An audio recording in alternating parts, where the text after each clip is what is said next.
Welcome to the Deep Life's Chats podcast / YouTube channel / I'm Keegan. This is Alicia.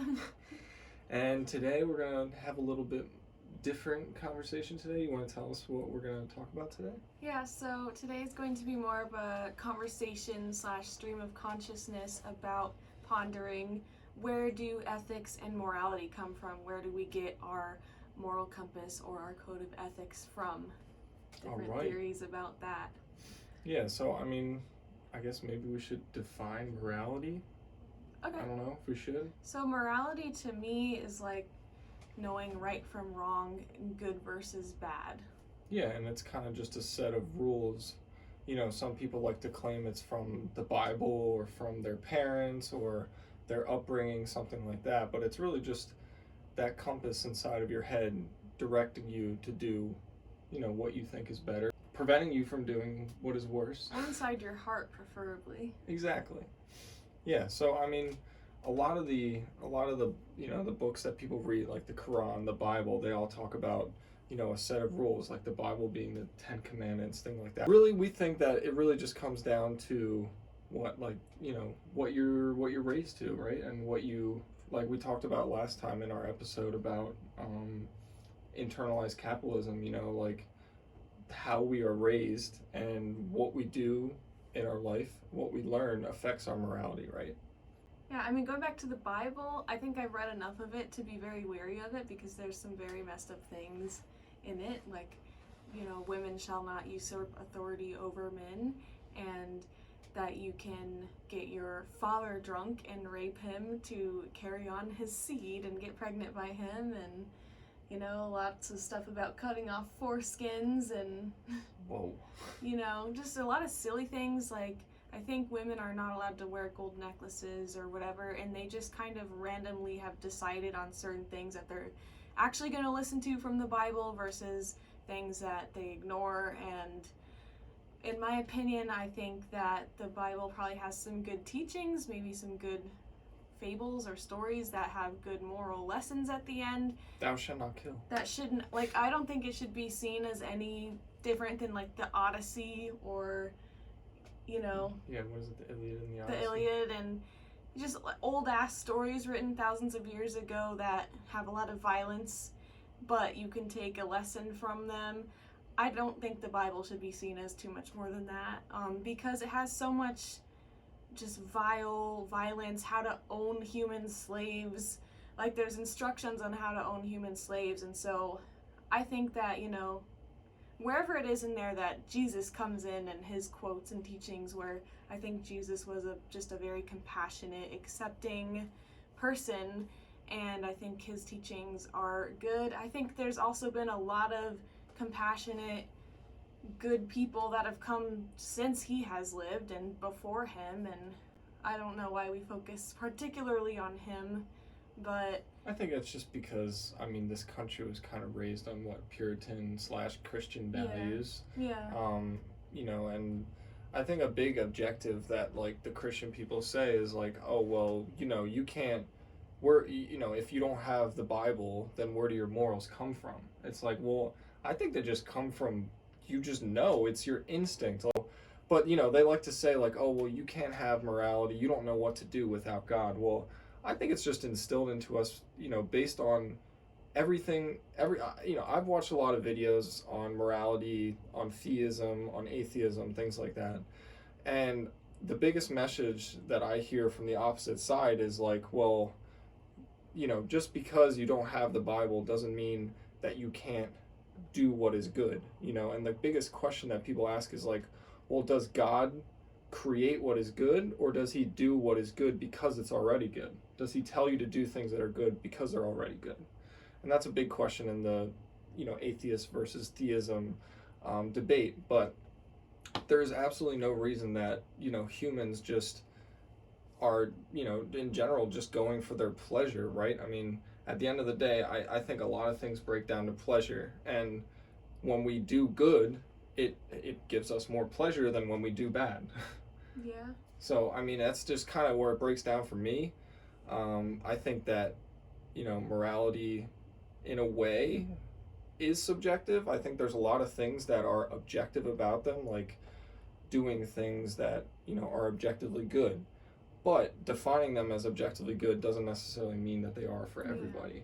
But, But yeah, go ahead. well, there's like a lot of assholes in this world that will justify any type of unnecessary violence by saying morality is subjective though. Mm-hmm. And I don't like that. That doesn't make sense to me because I think that I think it's just about not harming unnecessarily. I think that it's objective that 99% of humans would agree that not committing unnecessary harm is kind of what the moral foundation and groundwork is, or at least should be.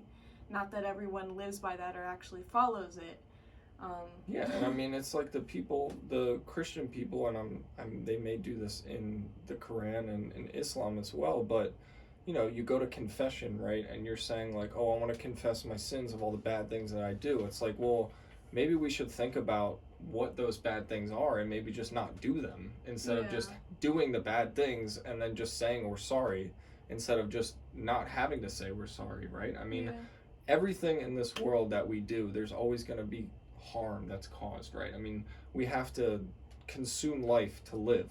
We think that you should eat on the lowest of the food chain, and clearly plants aren't sentient, but I don't know if we need to get into that right now. They don't have a brain or a central nervous system. They don't feel pain. They're not sentient. Yeah, but so we just feel like, why not do the least amount of harm possible, and that way we don't have to repent for these things and go into confession like people do and say sorry for things that we just don't have to do. Yeah, and I would also add that sins themselves, as defined by the church or as defined by the Bible or whatever preacher dude, who's always a dude and not a woman, standing at the front says are a sin. And that's where I'm reminded of this quote from my angry atheist phase back in my early college days of, sin is an imaginary disease invented to sell an imaginary cure. And so I think that applies for these random sins like being gay. How would loving somebody ever be a bad thing or a sin? That's obviously not harming someone. So yeah, that's I don't understand why people think that they have to get their morals from some book that was written in a different time zone, or not different time zone, a different era of time. I mean, 2,000 years ago, the world was a lot different. We didn't shit in a hole in the ground. We have bathrooms, we don't, and then, we can't, and then you look at the animal side of things, right? We can't look to nature necessarily and define our morality, because morality is nature, is a very cruel world, right? I mean, there's horrible things that happen in the world, and that's one of the biggest things that I have problems with when it comes to religion, specifically Christianity, is the problem of evil. Like, why would he create this world where we have this much evil? It's like, oh, well, that's because of free will, right? Because God gave humans free will, and that's why they did all these bad things. But do we really have free will? Maybe that's another question for another day. I don't know. I literally don't know. I personally don't think we have free will, because at the end of the day, you can choose, okay, I'm going to go in this door rather than this door into this building, but do you choose what you desire? I absolutely love playing guitar and rock climbing, but did I choose those things? Maybe you're influenced by certain people or certain upbringings, but do we really choose that, my favorite color is green? And that's I don't know, it's a big conversation. I don't know, I think your preferences and your desires and talents, I think that's kind of perhaps things that you're more born to be more inclined to, kind of part of your personality or your genetic makeup even.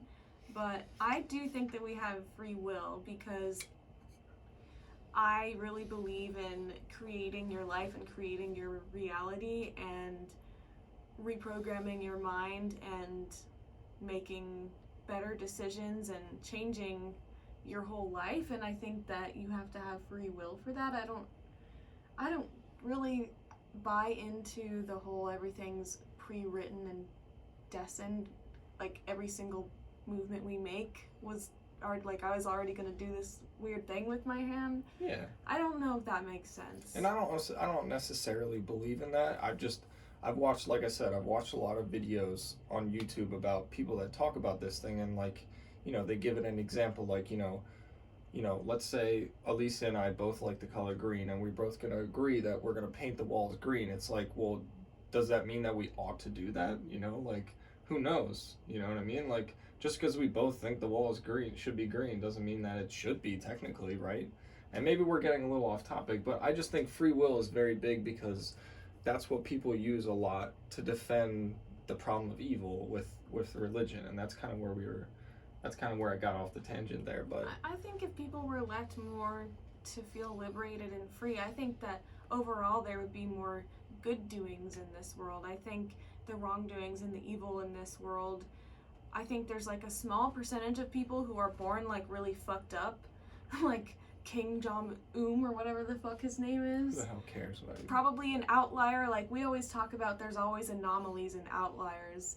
But aside from that, I think most evil comes from the ego and from trauma and from misunderstandings and from doing a lot of fucked up things to get a sense of power or a sense of validation or a sense of love or feelings of importance, or a lot of people grow up getting picked on or something, and then so they get a hobby that makes them feel more powerful, like, I don't know, becoming a hunter. Or even we watched this movie recently about Nazis, and they were talking about how these young men in this Nazi group, it made them feel like they were safe and protected from how they used to be bullied, and it wasn't even really in the depth of their heart that they wanted to be racist against or hateful, but they chose this outlet because in this club of Nazis or whatever, they felt like if someone ever tried to fuck with them, the other guy would like cut his neck or something. Yeah, they would have their back, right? Yeah, exactly. And it's a sense of community, and I think that we can get a little bit messed up when we form countries or tribes or communities, and we get kind of like a hive mind, and we get into this mindset where we'll like fight and die for that group. And I've never really personally related to that. I've never really related to like what kind of mindset would have to involve you to get to a point where you would die for your country.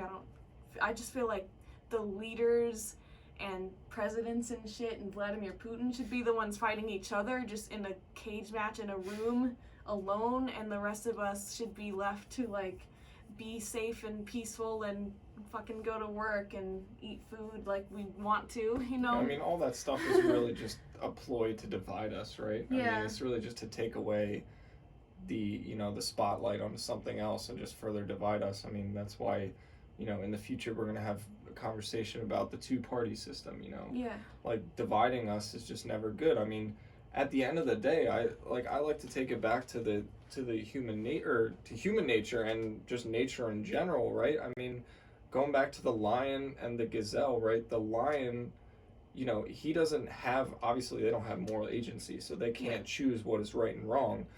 But at the same time, they only take what they need, right? And with us, I think we truly want to do that, right? I mean, everybody wants to do the amount of harm possible. When you're walking down the street and you see a bunch of, let's say, ants on the ground, like, you're not going to just veer off and step on the ants just because you want to. Most of us, I would hope, would maybe just walk the other way, Or, I don't know. There's plenty of examples we can talk about that, but I just think that really it comes down to, in the end, in my opinion, it comes down to pleasure with most of the things we do. And I say pleasure, but happiness, things that make us sleep better at night. Yeah, I was gonna say it's more about like the lack of guilt.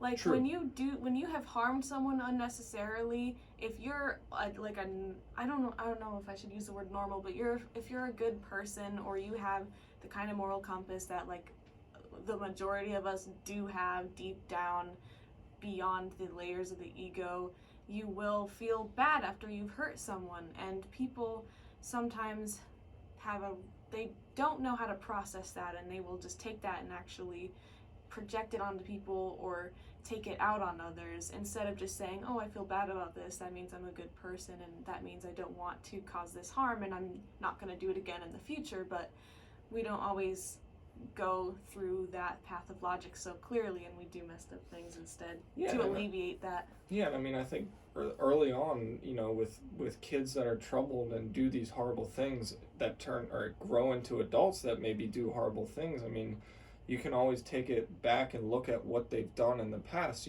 maybe hurting animals when they're kids and things like that. Like, you can easily tell where these issues come from. It's not something that is like serving them, right? Like, they're going to jail for these things. And we could talk about the whole legal system. Like, just because something is legal doesn't mean it's moral. Oh, hell no. Hell no. I mean, just take a look at animal rights, right? I mean, yeah.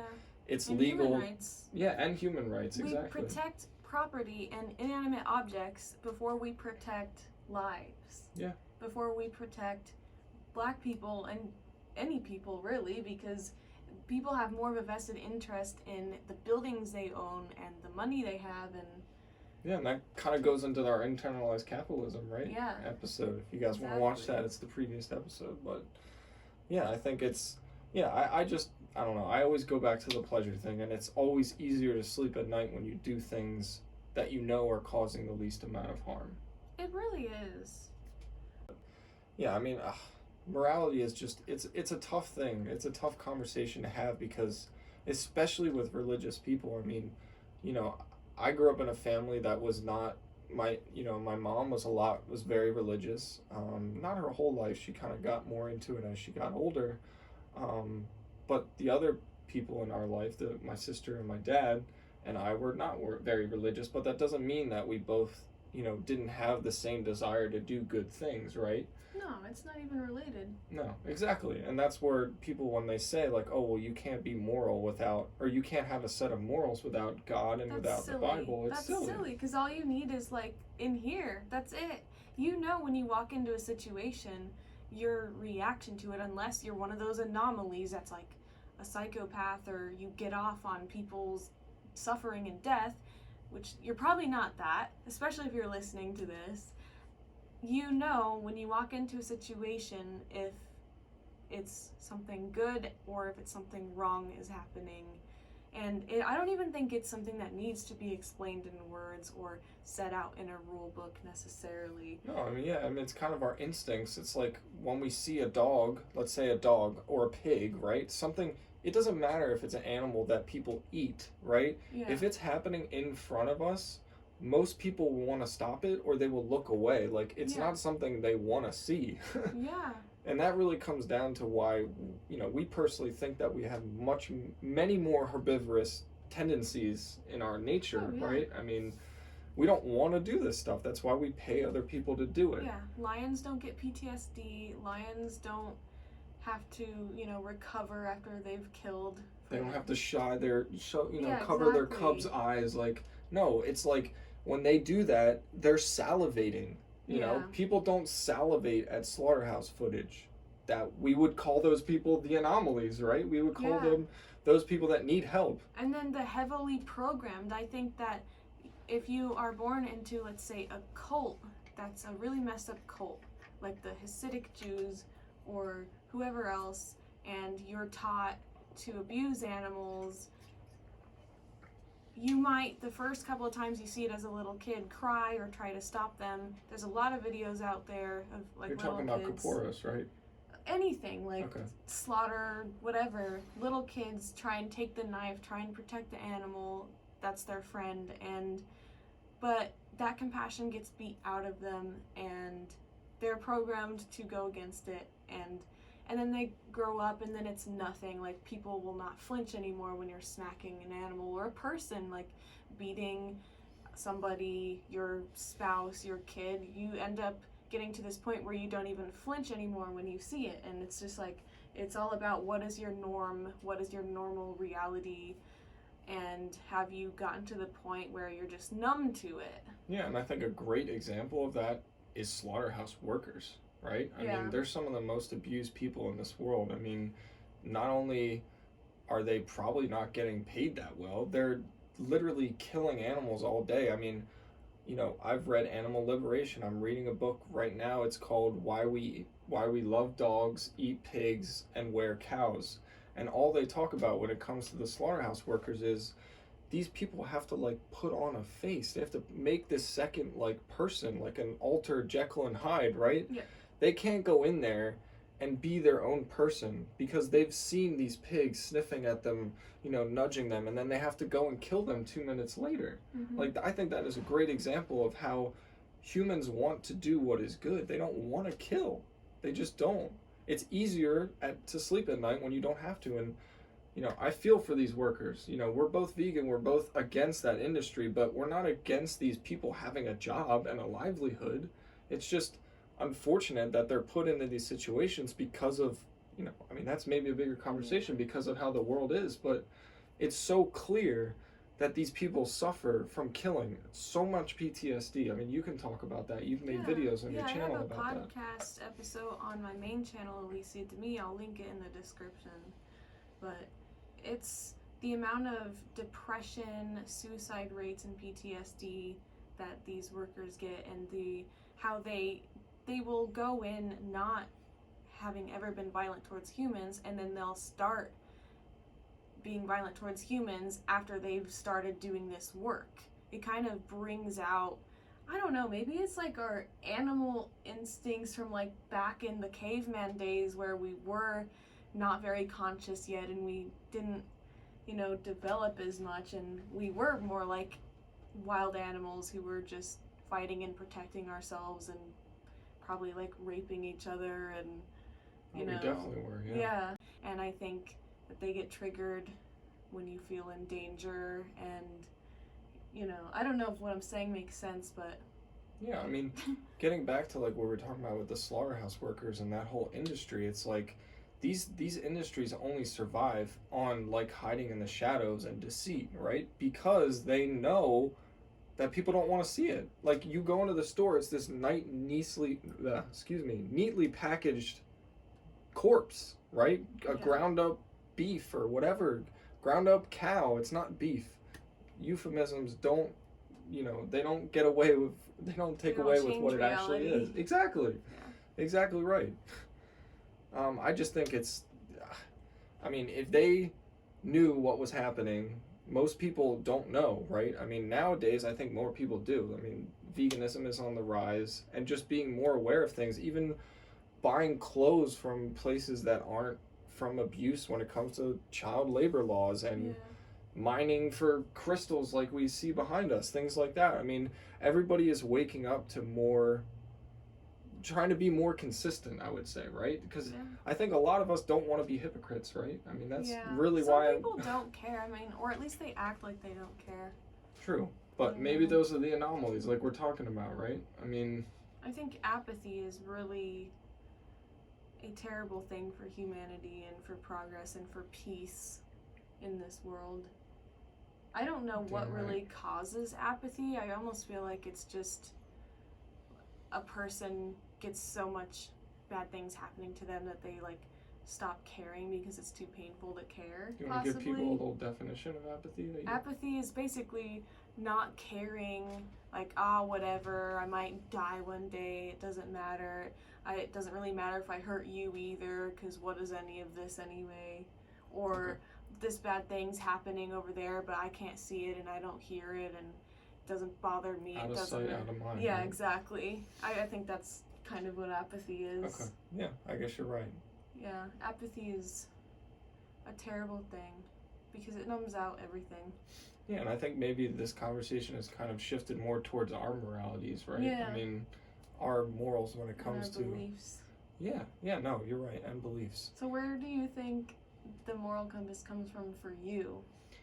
I mean, for me specifically, I think it comes from just you doing an action, right? And then you seeing how you feel about that action, right? I mean, you're analyzing what you do on a day-to-day basis, and I don't know, I like to use that analogy. Does it help you sleep at night? And then if it doesn't, do you think about it at night, like, I hit that deer today, that's really horrible? Like, of course, because you didn't want to hit that deer. You didn't.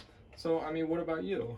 Well, I just want to say with that, I think that when people aren't analyzing their behaviors and they aren't um, thinking twice about what they do and seeing how do I feel about this, I think a lot of them are able to do that because they're drinking alcohol or they're doing some sort of substance or some sort of distraction at night before they sleep, and that's why they can sleep. Because I don't know, you have to wonder sometimes about certain people and how they behave. So I'm really a big believer that in being sober, and not for like moral and ethical reasons, but because it allows you to be more conscious and more aware and see what is actually going on in your life and the effect that you're having. Yeah, I mean, side note on soberness, right? I mean, whether you smoke weed or eat brownies or something to go to bed, or whether you drink to go to bed, you actually have worse sleep. Like, they've done that. I mean, studies on that. REM sleep is altered by these things. Yeah. So I mean, I don't know. That's a little side note there. I don't think it like makes you a bad person if you drink or if you whatever. But I just offer that for anyone who wants to be more aware, even for at least periods of time, I think. Yeah, well, it's hard. The world we live in is tough, right? Yeah. I mean, with like we talked about with internalized capitalism, we're just taught to keep going and going and going and going. And when we get home, the only way that we can de-stress is by using these drugs, right? I mean, we use drugs in the morning to get ourselves started with caffeine, right? I mean, it's like all we need. Everybody almost does better with this altered state, like, because when we look in and we really like with what we eat specifically, it makes us cringe that we think about the animals, like pigs that don't even see the light of day until they die, the day that they die. Like, people don't want to think about that shit, because if they did, it wouldn't make them feel good. But a lion, like we said, would never feel that way. Mm-hmm. So that's just kind of an inclination that maybe you should start thinking about something differently here, right? Maybe you don't actually want to eat that thing, especially if you can get vegan bacon or any other thing. Which you can, or make it at home. Yeah, exactly. So for my morals and ethics and compass, I mean, I think I already explained it. It just comes from not committing unnecessary harm, that overwhelming feeling of wanting to help when you see someone who is in distress, and that it feels good to do good things. And like, I think we all know good from bad without necessarily having to explain it, and then we can introduce controversial topics and you can debate about it, but I think it still holds up that. Yeah, and I think what affects that too is social norms, right? Like, so yeah, exactly. It's like you go down the street and you see, let's say, somebody grabbing their kid by the arm, like really difficult or really hard, and maybe even hurting that child, that you see that as something that, maybe you want to speak up for that, but then your social norms like, oh, well, that's not my place, right? Like, and that's where social norms, I think, need to be pushed, and the boundaries need to be pushed, absolutely. Right? Yeah, I don't know. I just needed to add that part, because social norms are huge when it comes to our morality. I mean, we don't want to be outliers, right? I mean, we want to fit into a group because we're, right? I don't know what the word is. Survival instincts, because back in the day, if you were out of the group, you would die. So it is a real and legitimate fear and feeling that arises, but it just takes consciousness and awareness to see that for what it is and not buy into it, not get sucked into that. Yeah, and social norms can change. They change every day. Yeah. We used to have slavery. We used to have women that didn't have rights. They couldn't vote. Yeah. Black people were 2/3 or what? 3/5 a person, 2/5 a property. Like, outrageous that would happen. Yeah. But there's still that shit going on. There's slavery in the shrimp industry. If you don't know about that, watch Seaspiracy. It's a great documentary on Netflix. Yeah. Yeah, I mean, human sex trafficking. That is one of the biggest, things that are in the dark. When you go on road trips like we have, well, I'm sure we'll talk about it in the future. Walmarts and rest stops. Be careful with that stuff. I know we're getting on a little tangent, but that's very important. If you can, don't go alone in these places, right? And but yeah, no, these people come out of and they're like, oh, like come to my van and I can show you this, religious pamphlet or blah blah blah. Like it's usually a woman. yeah, and yeah, no, most of the time it's definitely women. But yeah, social norms are meant to be pushed and they're meant to change as we evolve, right? It just like technology evolves, humans should be evolving too. So yeah, I mean, it's a good conversation about where your morals come from. I think most of them come from the same place, just inside and knowing how to sleep better at night. Yeah, and I think you access these morals through awareness and consciousness, and spending time being sober helps. And just questioning things, always asking questions and not just accepting what you're told. Yeah, just and meditating.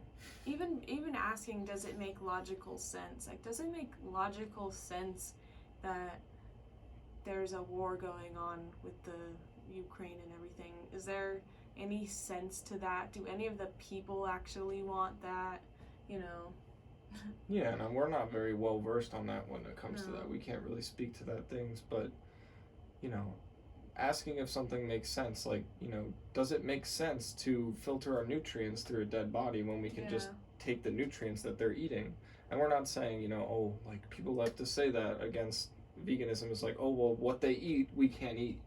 Well, we can grow things in indoor facilities, right? They have vertical farming. Social norms change. Just so when social norms change, they usually change first, right, as social norms, and then everything else follows, right? Slavery was wrong before the law caught up to it, right? Yeah. We don't get our morals and ethics from the law. Anyone who thinks that the justice system is actually justice, there's just so many examples of why that's not the case. And I think most people agree on issues of morals, and except for when you get to those controversial topics like abortion or something like that. Yeah, and those are topics that we can talk about in a future Yeah. episode. But I think really just morality in general is, I think most of us have very similar moralities of doing the least amount of harm possible. That's really it. Like, it's simple. I just feel it is. Shut out some of the programming and propaganda that's out there and go inward, unless your inward is telling you to kill. Then maybe not. Yeah, then get help, I yeah. mean, I just think I think it comes down to, right, like what we talked about with our actions every day, looking at our actions and seeing if we can make them better, right? I mean, there's things like we always talk about how, the organic food is always wrapped in plastic, but that's something that we necessarily can't control, right? Yeah.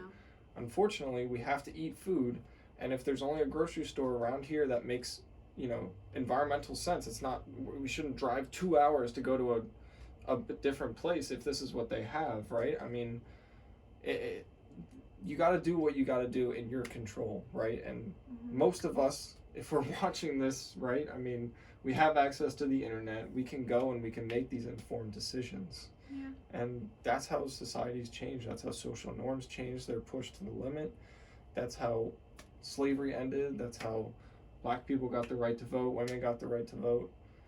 Yeah. I think it's a simple thing. I think it's like common sense. I just get really upset when people are like, oh, morality is subjective. I think it's subjective to where we can debate about it and there can be nuances and each situation can have considerations, but I don't think it is that subjective to where you can just decide that stabbing Keegan right now is like, yeah, whatever, doesn't matter.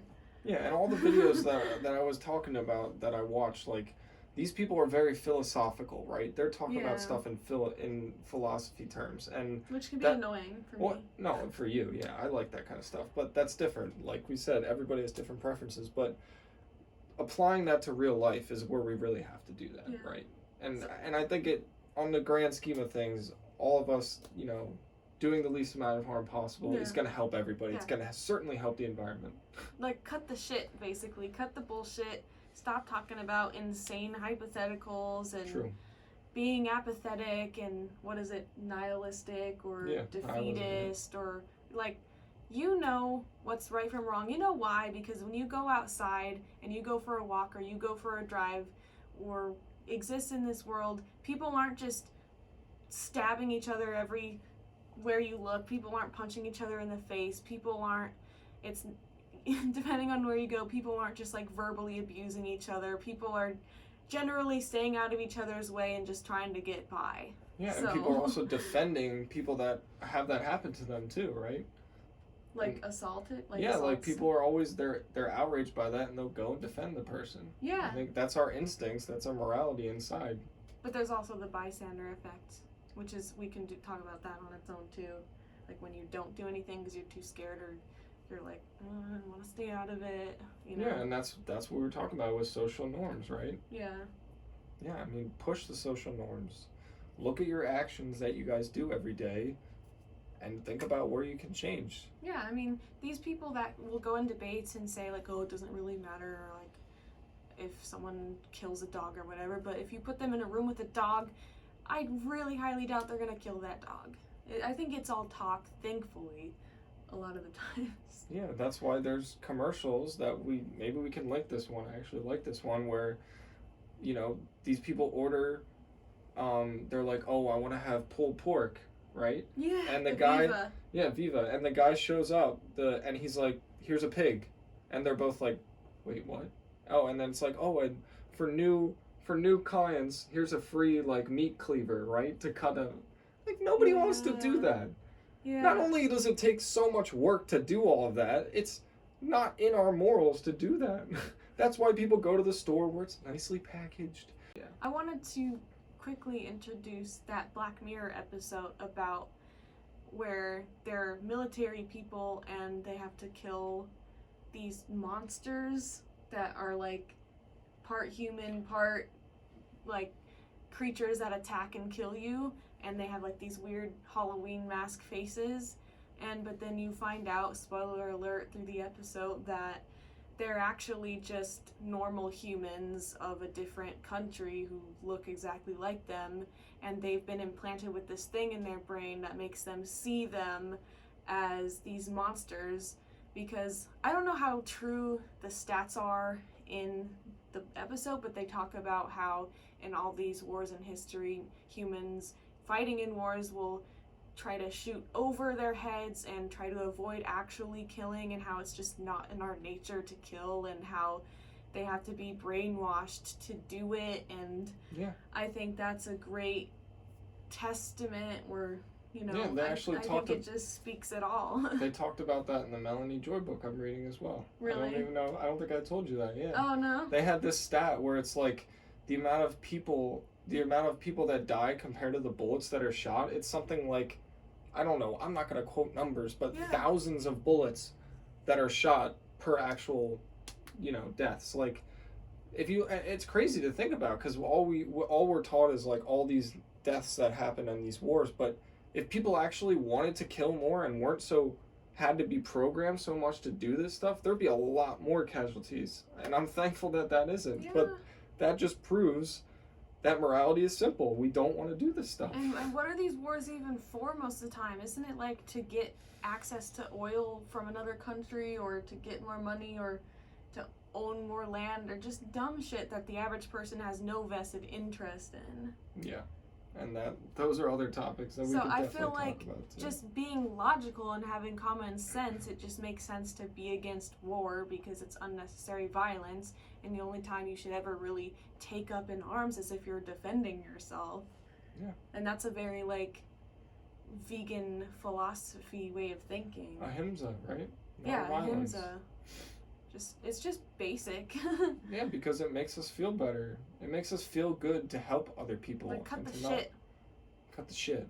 I don't know if that's a bad... It's simple. It is. But yeah, I think that's a good one. Yeah. I think that's it for this one. But we'll have some of the things that we talked about linked in the description. Yeah. But yeah. Watch Earthling Ed and watch Dominion. Yeah, Dominion is a free documentary. I always have it linked. And then I have my main YouTube channel, Alicia Demi. That'll be linked. I make animal rights content on there. I'm making a short film right now of us going to an animal auction. It's going to be pretty intense. Yeah, it's hard for us vegans to live in this world, that's for sure. We have a Patreon linked in the description if you would like to show gratitude. And you can show gratitude just by liking the video Yeah. and subscribing and sharing, And sharing it, yep. We're just doing this for fun. We like to just have these conversations off the cuff, no notes. Maybe we do a little research more for other stuff in the future. But We're still like a little rusty, but oh yeah, definitely. But it's totally okay we hope because that you will stick around. yeah, because we like this kind of stuff. Yeah. So that's what we want to try to do. But yeah, I think that's it. peace.